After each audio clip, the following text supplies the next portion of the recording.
So this webinar is adapted from Module 6 of our online course, which we'll tell you a little bit more about at the end of the webinar. We'll tell you about it.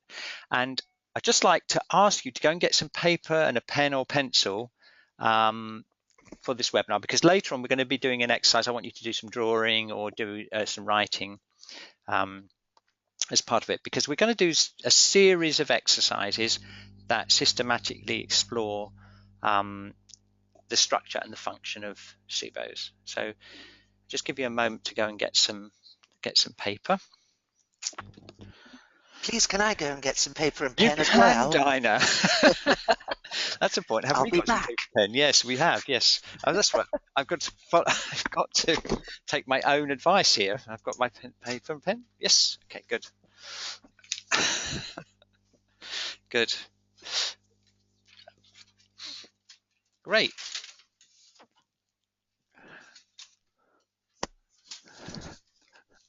Okay, good. So hopefully you've got a pen and some paper now, and let's go on through the webinar. Okay. So first of all, let's just talk about let's just explore the structure of a Subo. Okay, that's just the structure of a Subo, which is how we find it. And this is one of Pauline's descriptions of a Subo. The most basic way that we can experience a Subo is a so-called point of deepest penetration. So it's a point where your thumb or your finger or your elbow or whatever you're using, or even your palm, will tend to sink in. That's really the basic thing. And you'll see this is the pressure going in, this is the body surface, and the red line there, that's the channel that we're connecting. Okay, so that's the first thing that you'll experience in the working hand, and we'll go on to explore how we link the two hands when we're working in a moment. Okay, now the next thing that's really important in terms of the structure of a Subo is it's described as being like a vase. So the structure of a Subo is wide here at around this part here, and it's very narrow in the neck, and that, as we'll see later, is really important when it comes to angle of penetration, making sure that you're working perpendicularly, because you find a more of a connection with the channel if you go straight down into that vase-like shape. Okay, so that brings us to the first exercise, okay? And I've designed these exercises so that you can do them on your own, but if you're watching or listening to this webinar with someone else, another shiatsu friend, which I know a lot of you do all over the place, then you can always pair up and work on each other.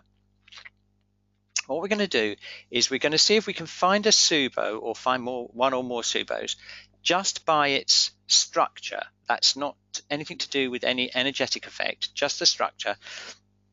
And we're going to use the hand, just one hand, because that will minimize the likelihood of you feeling other effects like connections and energetic movements and stuff. Okay, so what I suggest you do is if you sit in a chair, assuming you're sitting in a chair or cross-legged on the floor, and we're going to pick a meridian on the legs. Why don't we pick one of the yin meridians? You can pick, say, the small intestine or the spleen or the heart protector meridian, whichever one you feel like. Okay, and now what we're going to do now is we're going to relax. We're going to just align ourselves, just relax, and let's palm along one of those meridians. And what we're going to do is we're going to just be sensitive to what we can feel under our hands. And we're going to slowly palm, okay, down the leg from the hip down towards the knee, keeping your leg as relaxed as you can. Okay, and let's just see if we can find anywhere where the hand tends to sink in. You'll notice that as you move your palm down, you'll probably find some areas that feel like you're sinking in. Okay, once you palm down a couple of times, you've probably got an idea of where there might be a Subo. Just using one hand, we're going to palm down, thumb down, just doing it with you here. We're going to thumb down and just pay real attention to what happens when you place your thumb on the channel. you've probably got an idea somewhere down there could be one or more Subos. As you get nearer, just feel the texture of the meridian, the channel. Okay, and when you find a point of deepest penetration you think is a Subo, just experiment with the angle, making the angle slightly at an angle, slightly off the perpendicular, until you feel you're right on perpendicularly on top of the Subo, and then just gently press in. And what should happen then is you should get this sensation of being in contact or connected to the channel. Okay, so just continue down. I've found one so far, about halfway down my leg. So let's go down a bit further, pressing in, just carefully pressing in.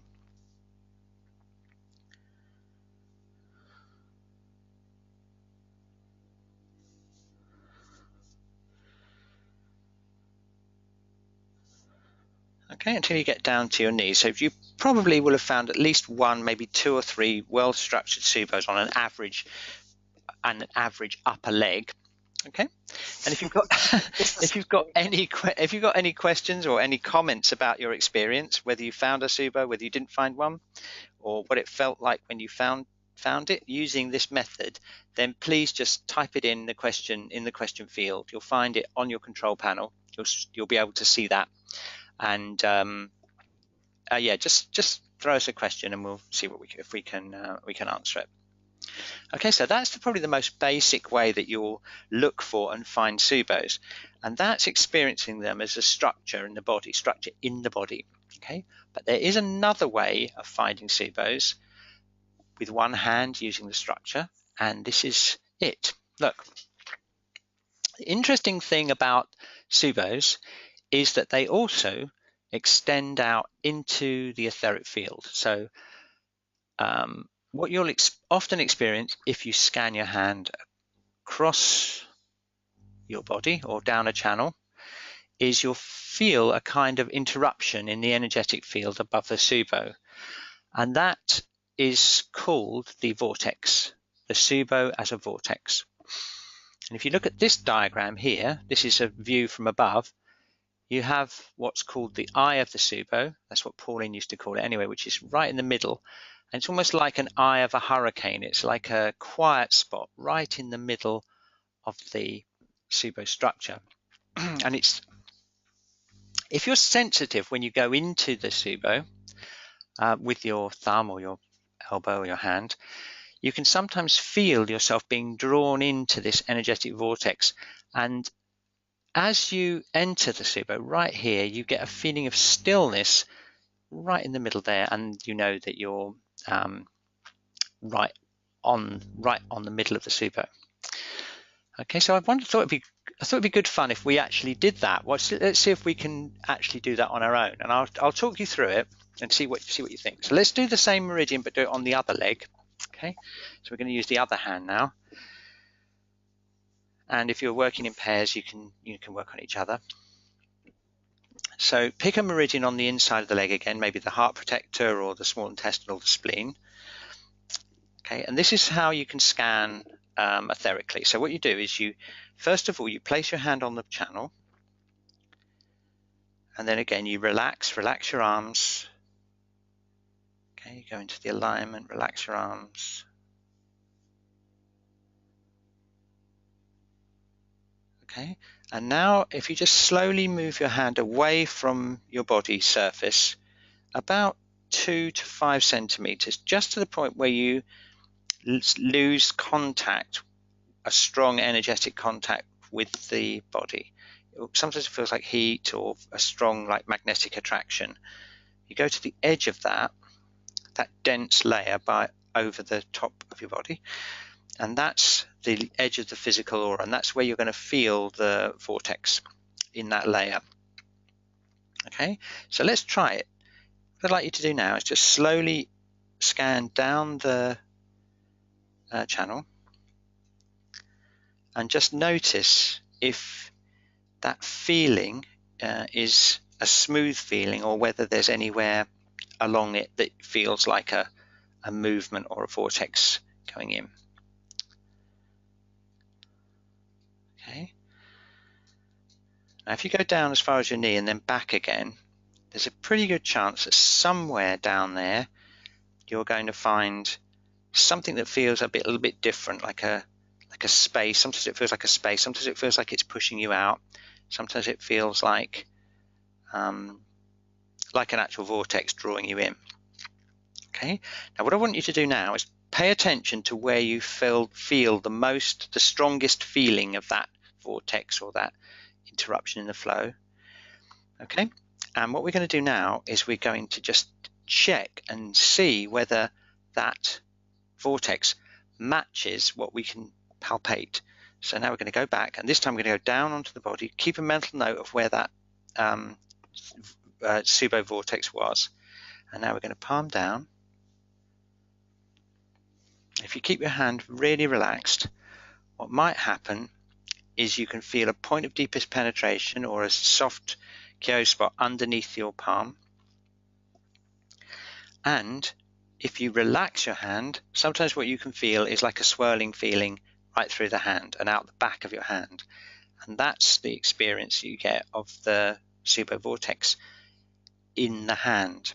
Okay, so when you're palpating your clients next, if you use that technique, you'll start to get information from on the channel and also above the channel, which is going to help you find the most important Subos. And if you place your thumb right over the top of where you felt that vortex, there's a very good chance you're going to feel a Subo. You'll feel the vase, and if you change the angle until you're right perpendicularly above the Subo, you get a quiet spot, and that's the eye of the vortex. And you'll find then you can go directly in, relax, project your energy through your thumb, and then just when you get into the channel, you'll feel a connection both ways up through the channel.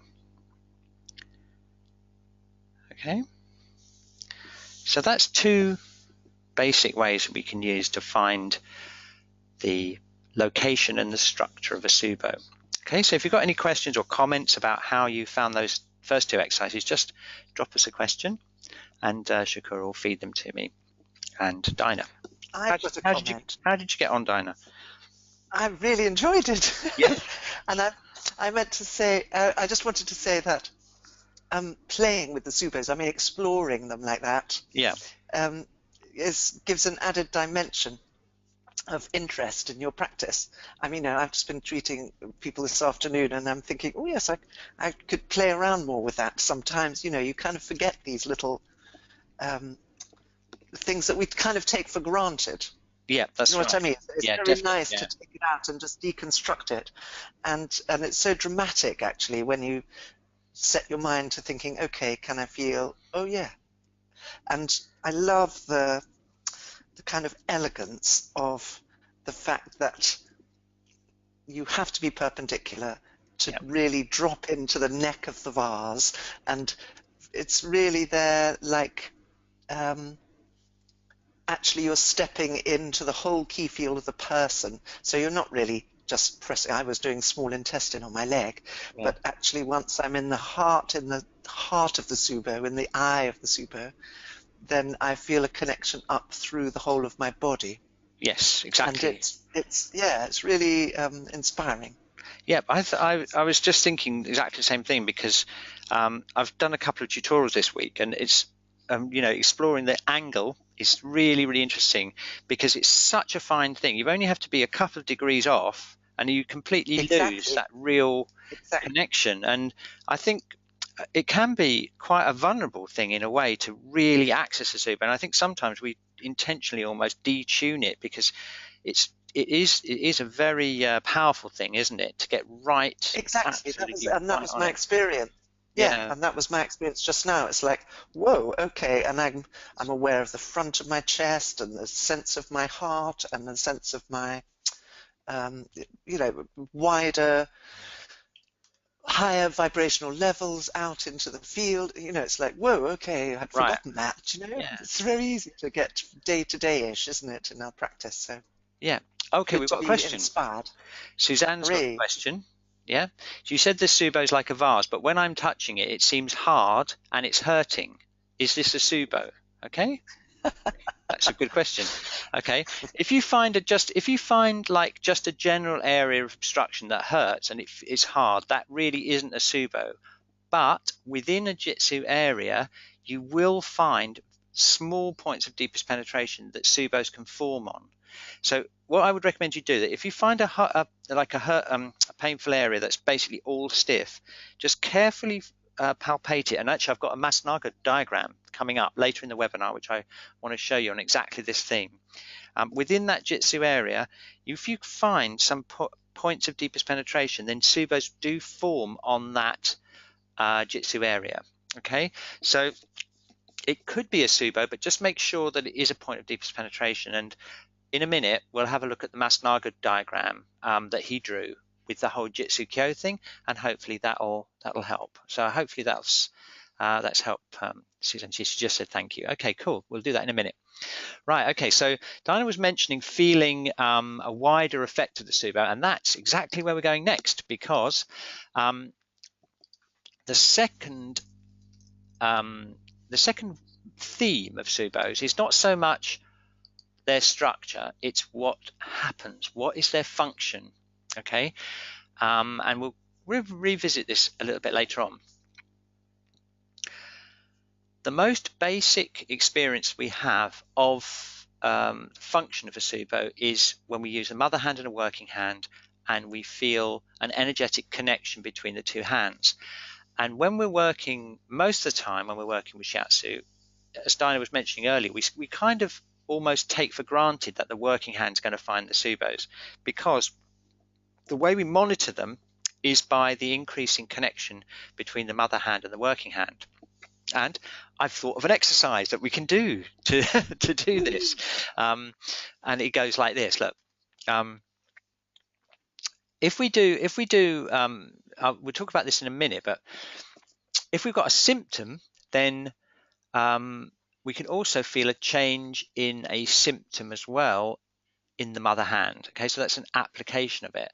But the exercise that I thought we could do is this one. Okay, I'll go back to that slide in a minute. I thought what we could do is we could see if we can find the Subos by feeling an increasing connection between the mother hand and the working hand. And I thought the easiest way to do this, I've been thinking a lot about this, how to do this on our own sort of thing. I thought the best way to do was just to sit back slightly in your chair and let's work the spleen meridian, because what we can do is we can place the mother hand, or I say our left hand, on the spleen meridian, okay, on the spleen diagnostic area, okay. So if you place one hand on the spleen diagnostic area, and then we can palm and thumb the upper leg on the spleen channel. Okay. Now, what I'd like you to do now is not so much concentrate on the structure of the Subos underneath your hand, your working hand, but more feel the type of connection that you have between your two hands. So let's establish that first of all. So if we just feel the spleen diagnostic area, place your hand on the spleen meridian of your leg, feel the two-handed connection between them. Okay. Now, as you palm down towards your knee, what you'll probably feel is that certain areas will give you like a stronger connection. So if you turn the connection into a sound in your head, it might go like buzz, buzz, buzz when you find a place of increased connection. So just do that. Go down and see if you can find anywhere where you can feel, I found one already on my leg, where you can feel an increase in that feeling or that buzzing of the connection between your hands. Just try that. And keep it nice and relaxed. Keep your arms really relaxed to make sure you keep the connection. Okay, right, so now what I would like you to do is to go back to the place where you've got that stronger buzzy feeling. Put your palm there. There's a very good chance that somewhere under your palm there's going to be a Subo that caused that increase. So let's just thumb that area, that local area. Just thumb it down, nice and perpendicular. Listening to the connection, listen to the connection, listen to the connection. And there you go. If you can find the center of that Subo, you'll feel the strongest possible connection between the diagnostic area and the and your working hand. Okay. Cool. Did you get that? I think my buzzing sound was a lot more mellifluous. Do you want to sing your Subo then? Oh, oh, oh. No, you see, you've got up a vibrational like level that. then. Yeah, I think you're definitely. Oh, sorry. Yes. Your Subo's definitely vibrating on a higher vibrational level there. Yeah.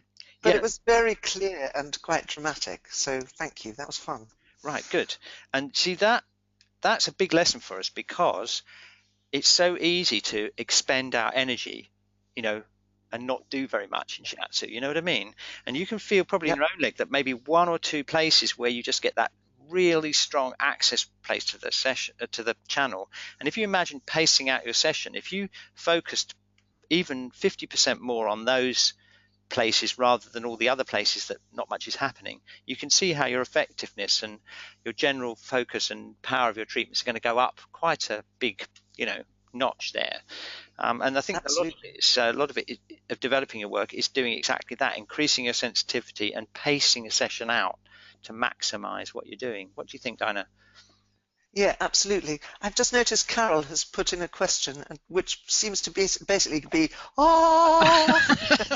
Well, I think she was singing her Subo. Maybe she was singing along her Subo. Yeah. Yes.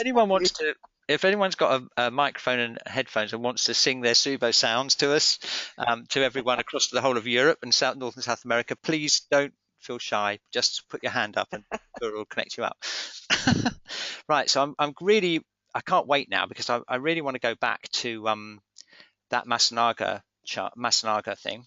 Let's go back up here. Yeah, look at this. This is one of the there's a story behind this, because when I was being apprenticed with Pauline in the 80s, I was Perhaps, Cliff, you should just say that's Pauline Sasaki, because not everybody on the webinar. No, right. Pauline Sasaki, who's one of the major European teachers or world teachers of shiatsu, who's now unfortunately died a few years ago. I mean, I was apprenticed by her in 1986 at her practice and stayed in her house. And I stayed there for 3 months in a very, very intense full-time apprenticeship. And during that time, I found a drawer in a filing cabinet that had a whole load of diagrams that Masanaga used in the famous late 70s workshops that he did at the Ohashi school, that were absolutely legendary. I mean, there were like 150 people in the class, and they were huge, basically. He did a series of them in the late 70s. And in America, yeah, in New York. And reputedly, he shared a lot of the work, a lot of his more advanced thinking. He shared it with that American audience more than he did in Japan. Certainly when Pauline went back to Iokai, she found that a lot of the students at Iokai hadn't been exposed to a lot of the material.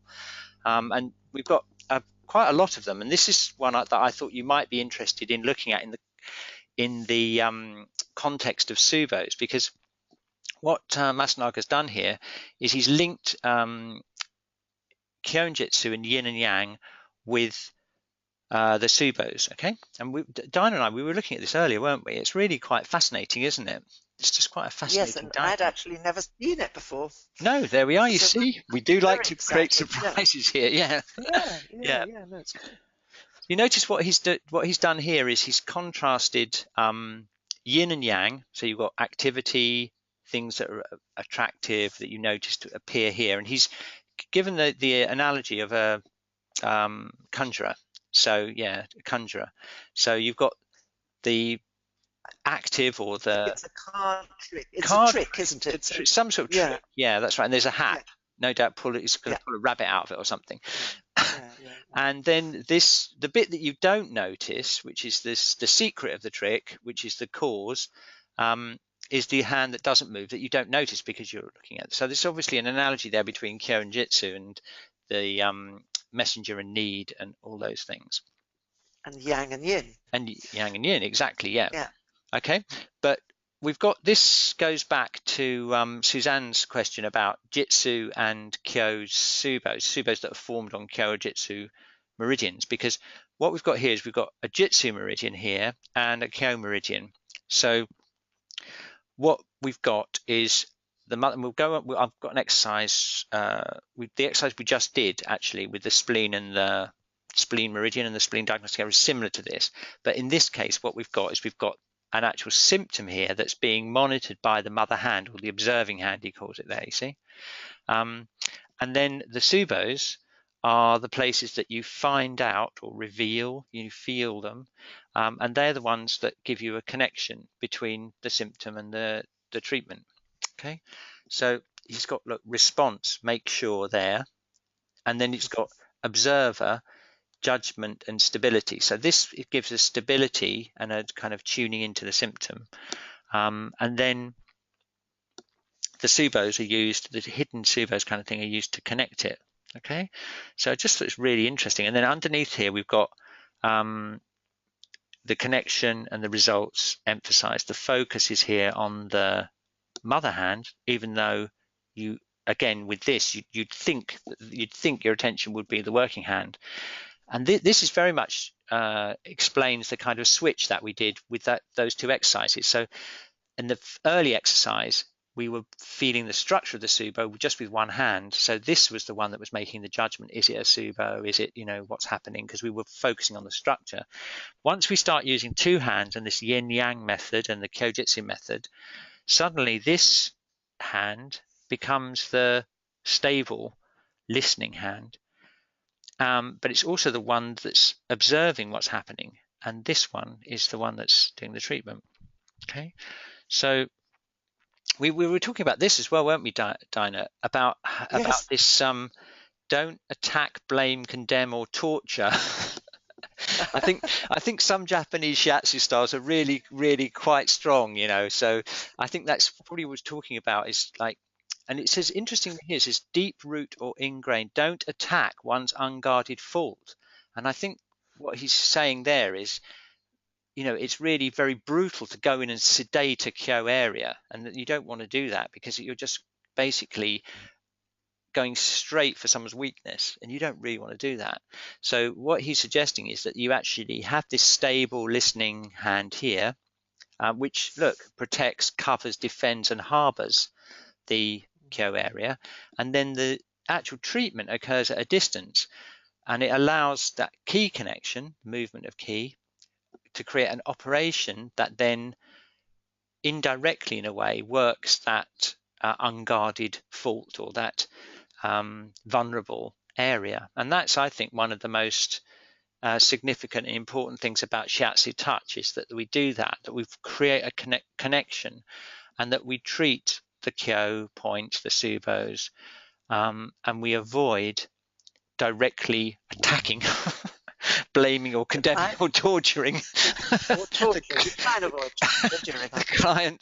client's deep root ingrained unguarded fault. And I think that's an amazing diagram. One of the things that I'm loving is bottom right, above the don't attack one's unguardedness, is don't reveal subconscious mind. Yes.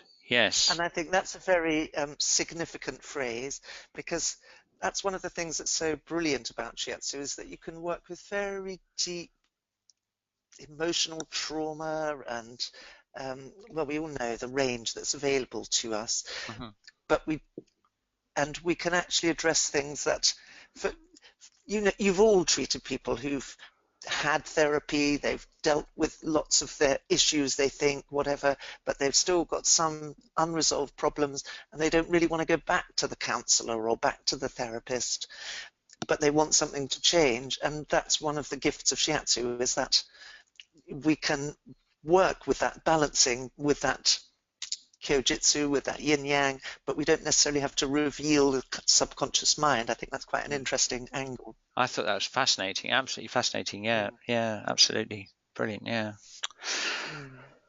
The thing that I'm interested in as well is that he separated it up between the Jitsu meridian and the Kyo meridian, and I'm just wondering whether that's actually something, the whole thing that we've developed with Pauline, which was actually working almost across there, in other words, working points on the Kyo meridian that affect the symptom in the Jitsu meridian. I'd be interested to know if I can find out, maybe we can look at some other Masnaka diagrams and see whether he actually built that into his technique, or whether he divided it into basically sedation and tonification. I don't know. I have to think. Yeah. No, I don't know. But yes, I was wondering about Suzanne's painful Subo as well, thinking, yes, is that a Jitsu in the Yang? I mean, a Yang place in the Jitsu meridian. Yes. Which, if you look there, you've got Yang Jitsu and Yang Kyo, and you've got Yin Jitsu and Yin Kyo. And I'm thinking, if it's hard and painful, her place of, is it a Subo? Yeah, it's maybe that. Yeah, exactly. Yeah, we've got another question here. Marina is asked us, "Isn't the symptom normally Jitsu?" Well, it mostly is, actually. It mostly is, because that's the nature of a symptom. A symptom is obvious. It's a manifestation. It's something that you notice, just like we have here in Masnaga's analogy with the juggler, the card trick man. Yes.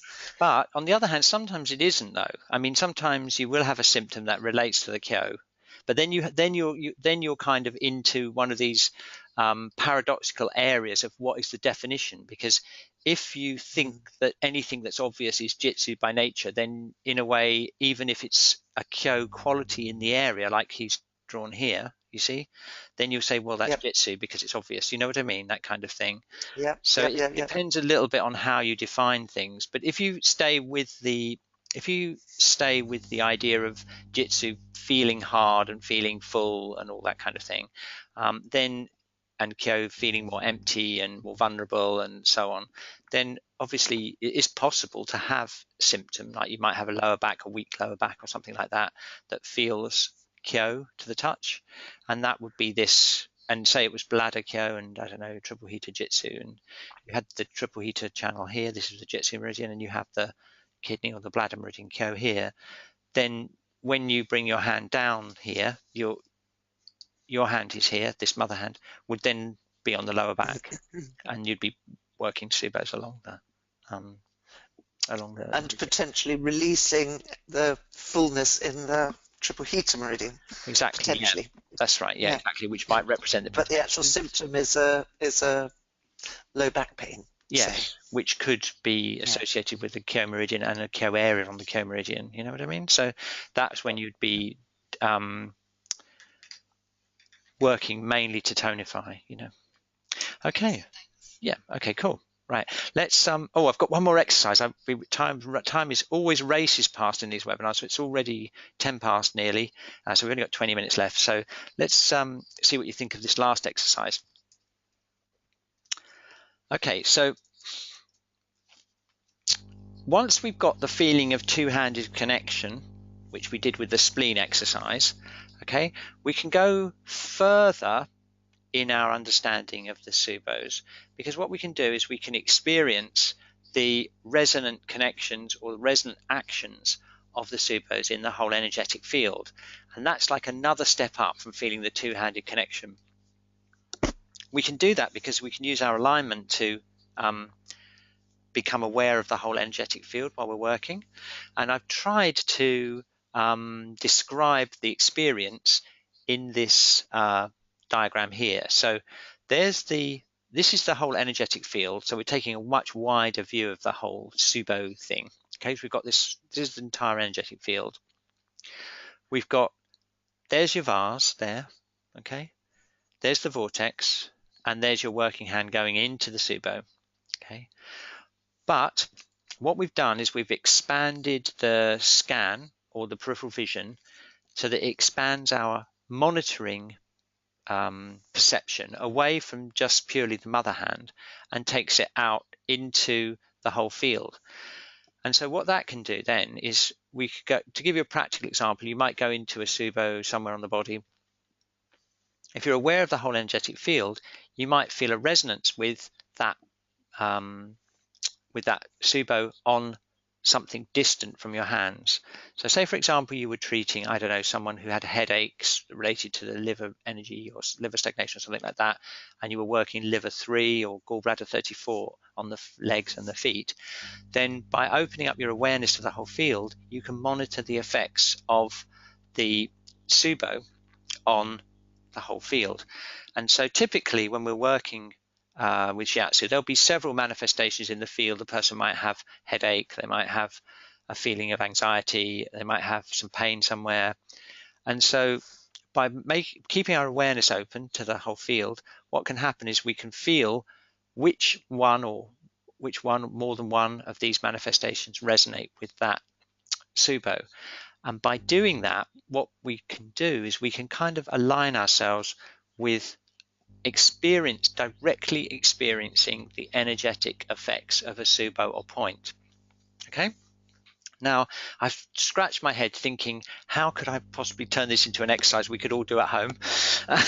And I thought probably the best way to do it, because obviously everyone's going to have their own individual manifestations, aren't they? So we can't do anything like that. So what I thought might work well is if we pick 2 points, 2 acupuncture points that have very strong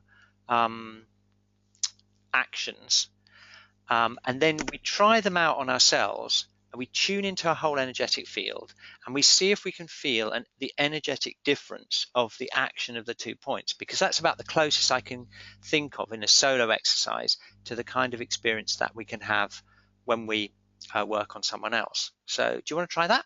Should we try it? Yeah. Yes, please. Okay. So what I thought we'd do, this is where you need your pencil and paper, everyone. So I hope you've already got it.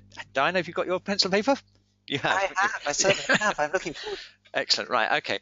So what I thought we'd do is we're going to contrast the energetic action of 2 very famous Subos, probably one of the 2 most famous ones out there. We've got large intestine 4 and we've got heart 7. Both of them have very different actions, and we're going to just see whether we can tune into our own energetic field and feel the effects of those Subos. It's going to be individual for everyone because obviously they have energetic effects, but it depends obviously a lot on your own energetic makeup, what kind of experience you're going to have. But let's experiment and see whether we can feel it. What we're looking for any effect at all, emotional, physical, and we're also particularly interested to see whether we feel anything at a distance from the point. Okay, so I'm going to take you through like a meditation or a tuning in exercise, and then I'm going to ask you to draw 2 contrasting pictures, one of the large intestine 4 action and one the heart 7 action, and just see whether you can get a sense of the energetic field experience of the points. Okay, so we're going to first of all quieten down our energetic field so that we can become sensitive to the action of the points. All you need to do is just place your hands together, either one hand in the other on the other, because you're going to need to access the points in a little bit later on. But first of all, let's just get ourselves into a neutral state. So what I'd like you to do is just close your eyes and relax your body as much as you can. Okay. And what I'd like you to do is just scan through your body from starting with your head and just become aware of how you are in the space in your body. So just going down through your head, through your jaw, and then your neck, and then shoulders, then your chest area. Okay, then down your arms, opening up your shoulders, down your arms, down into your hands. Okay, and then continuing down your torso, relax your diaphragm, relaxing the whole of the abdomen and the lower back.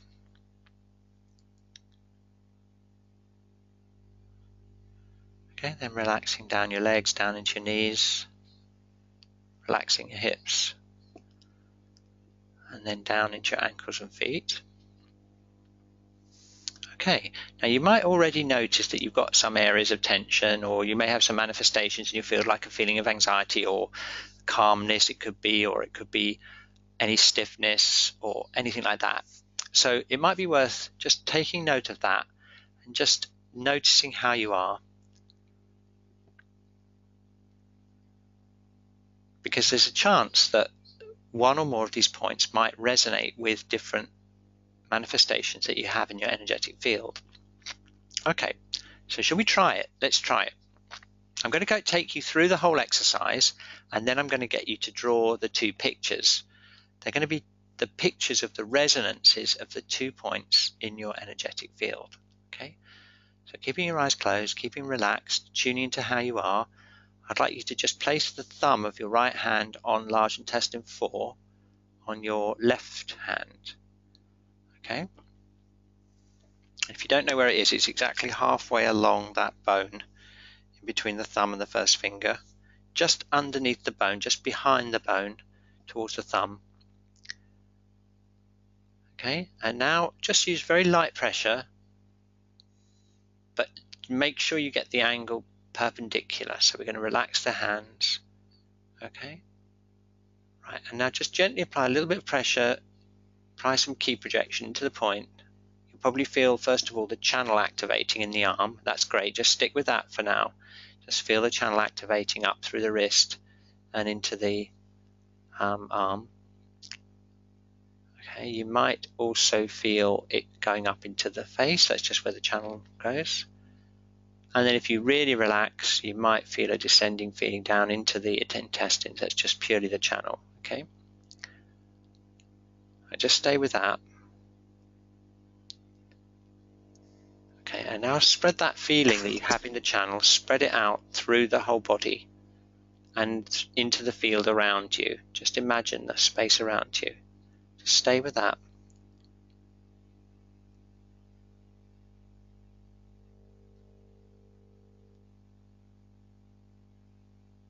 Okay, notice any emotions that come up, any thoughts.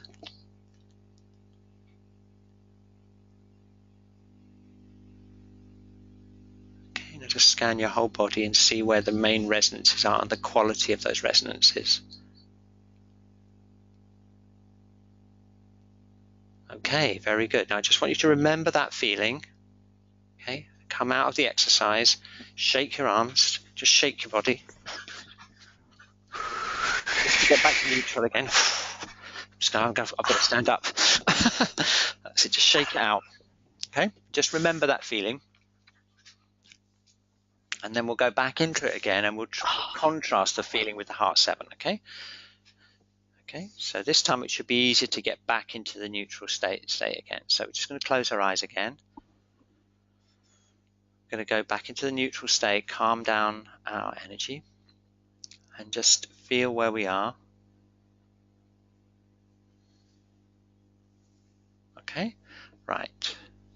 And now just take hold of your wrist, of your left wrist, with your right hand. So hold it and just gently find heart 7 with your thumb. And if you don't know where it is, it's on the wrist crease, just by the little finger, just inside the tendon on the outside of the arm there. Okay, you're just going to gently place your thumb there.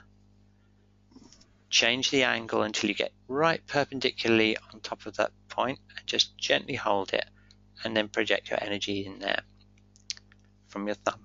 Just think the energy in. Okay, now keeping really relaxed, the first thing you're probably going to feel is the channel activating. You'll probably feel it like a warmth going up, maybe into the little finger, up into the elbow, and then up through into the armpit.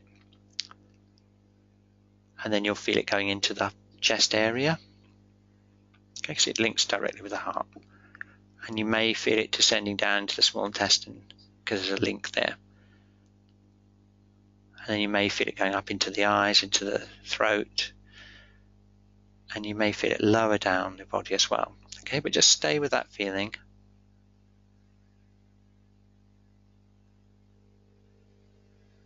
Notice any thoughts or emotions or emotionals or any feelings coming up.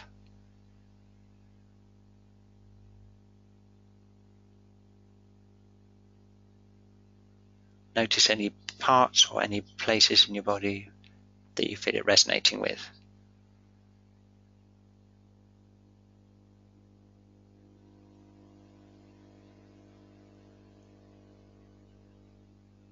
Okay, very good.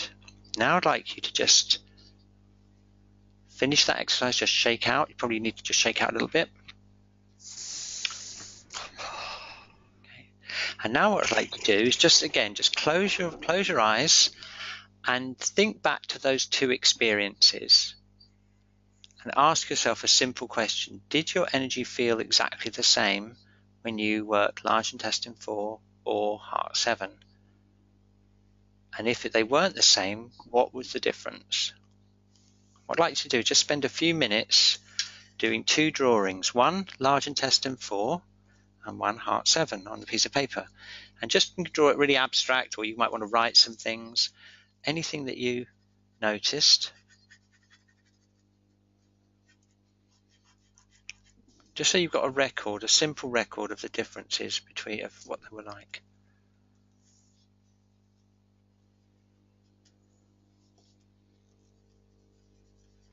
Think about the texture, any feelings that came up.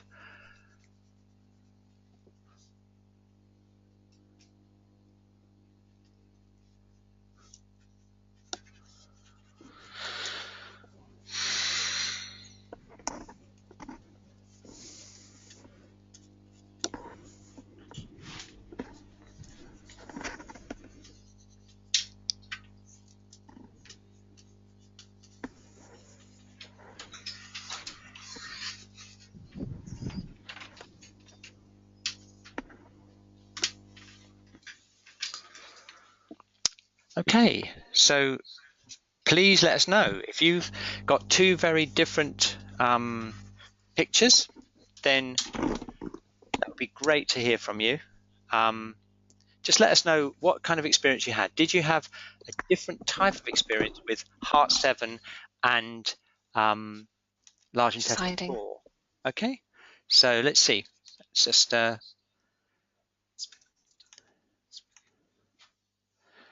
and you can just type any questions or experiences that you have into us.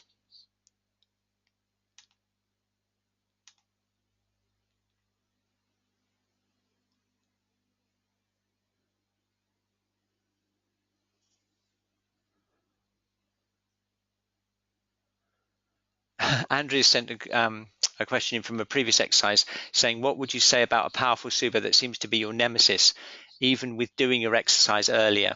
That's spleen 6. Well, spleen 6 is a pretty amazing point. It's a totally incredible point that's links to, it would probably take an entire webinar just to talk about the power of that point, actually. So, okay, great. Do you want to say anything, Shikura, about your experience? Just to have a different voice. I'll just unmute you for yeah. Did you feel it the same, or did you feel a different? Yeah, I found it really quite different. Like when with the large intestine, I just really felt my boundaries, sort of the outside of my body. And then with the heart 7, I just felt that warm, fuzzy feeling over my heart. Then also like a connection up with my throat. I think that might just be me right now. That's the thing that really struck me as I was doing it. Yeah, one of the things that I noticed was the dramatic difference between the yin and the yang. I hadn't really thought about that when I designed the exercise, but yeah, the large intestine. I don't know how you got on, Dinah, but sorry, the yin yang aspect. Sorry, I was reading the grey wall sludgy was there, large intestine 4. I read that. Yeah, sorry. I had a bit of grey wall sludgy myself. All right, we're getting so many different people typing in. Yeah, go on. I know, it's superb. It's very good fun. Yeah. One of the things that struck me most was that heart 7 had a similar resonance somehow in my field as did the work that we did at the very first exercise when we were working. I was working small intestine in my leg, and we were talking about perpendicular penetration, really dropping in, and I was saying how it opened it opened for me out into the field. Yeah. And I had a sense of kind of 2 bars up the center of my chest, really. Yeah. And I kind of resonated, very similar feeling when I was pressing heart 7 just now. So there's obviously something going on in my fire element. But it was a great example of the dramatic contrast between, yes, both yin and yang, and a very external feeling and more internal feeling points. They were good choices. They were very contrasting, weren't they? Yeah. Suzanne's, we've got, I'll just flick through some of the comments we've got. Suzanne found large intestine 4 warm and muddy, and heart 7 trembling and cold. So that's interesting. There definitely needs to be a bit more heart yang going on there. You can diagnose yourself, by the way, with this, you know, if you've got some TCM knowledge. Right. Yeah. Grey wall and sludgy. Dominic's grey wall and sludgy. I can relate to that. Look, I've got definitely got a sludgy look to mine. Yeah. And look, Dominic's got a pink light and love in the chest area. So that's a bit more heart yang going on there. Oh, look, Carol had a third eye opening with the large intestine 4. That's an interesting one. Ooh. And heart 7, the back of the shoulders near the armpit. So that would probably be the heart diagnostic area. Yvonne says she felt very different experiences. Large intestine was expansive and robust, and heart was quietening and going inside. So that's more like a yin and yang thing. Arrows pointing outside. Marina had arrows pointing outside, putting on borders, and then sadness, circle spiraling inside with the heart. So it all depends where you are. Actually, yes, and actually my heart one also gave me sadness.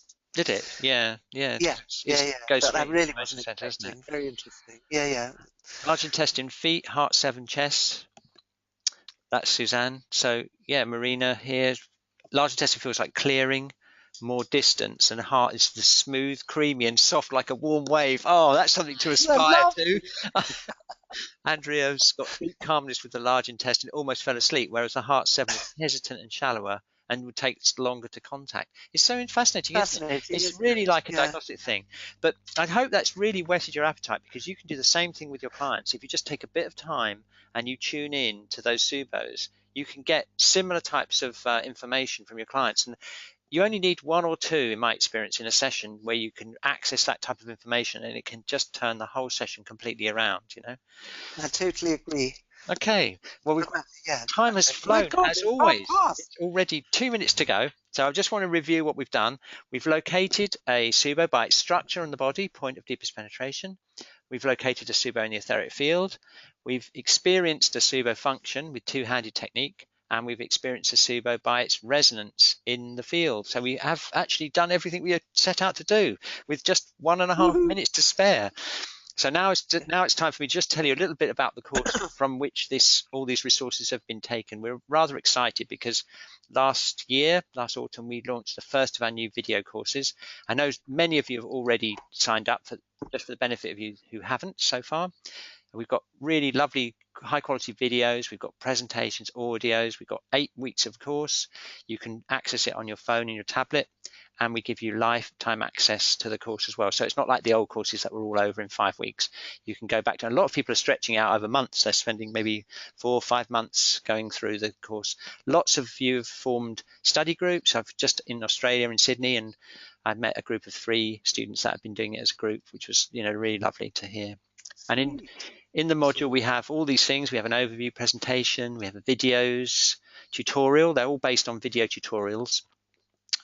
There's quite a lot of audio exercises, presentations, a bit like this webinar really, and then there's a discussion zone, a bit like, again, like this webinar, where you can ask questions and network with your other students. And there's also a fun quiz at the end of each module, so you can test your knowledge, which is very popular. And look, you can see where it fits in. The Subo is number 6, so if you're a bit lost on some of the tuning in and the Kyo-Jitsu and accessing the field and linking it with the horror diagnosis, then you can go through all of these, and it builds up. The course builds right up to resonance and then a demo treatment. Okay, and this is kind of the modern equivalent of having a very big, fantastic reference book on your shelf in the form of videos, and going to regular weekend workshops and then practicing what you learn with your clients. Yep, it's pretty much like that.